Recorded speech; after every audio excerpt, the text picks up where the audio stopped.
मराठी भाषेचा जागतिक स्तरावर प्रचार, प्रसार, जतन आणि संवर्धन करण्यासाठी राज्य शासन कटिबद्ध असून 100व्या अखिल भारतीय मराठी साहित्य संमेलनाच्या भव्य आयोजनासाठी मराठी भाषा विभागामार्फत भरीव निधी उपलब्ध करून देण्यात येईल, अशी घोषणा उद्योग व मराठी भाषा मंत्री उदय सामंत यांनी केली आहे।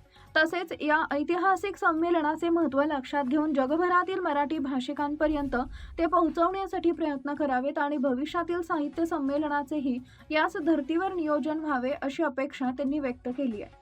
शतक महोत्सवी अखिल भारतीय मराठी साहित्य संमेलनाच्या पार्श्वभूमीवर महाराष्ट्र साहित्य परिषदेच्या माधवराव पटवर्धन सभागृहात आयोजित त्या कार्यक्रमात ते बोलत होते।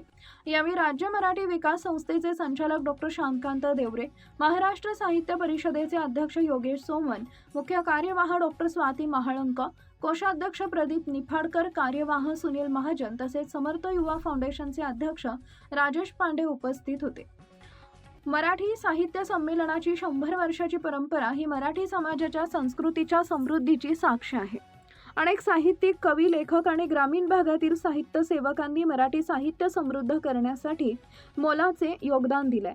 यापूर्वी नवी दिल्ली आणि सातारा इथं झालेल्या साहित्य संमेलनासाठी प्रत्येकी 3 कोटी रुपयांचा निधी उपलब्ध करून देण्यात आला होता। आगामी काळात महाराष्ट्र साहित्य परिषद आणि समर्थ युवा फाउंडेशन यांच्या सहकार्याने परदेशात आयोजित होणाऱ्या 12 साहित्य संमेलनासह युवा मराठी साहित्य संमेलन, 99 साहित्य संमेलन, मराठी भाषा विभागाच्या दालनासाठीही आवश्यक निधी उपलब्ध करून देण्याचा निर्णय घेण्यात आला असल्याचं त्यांनी सांगितलं।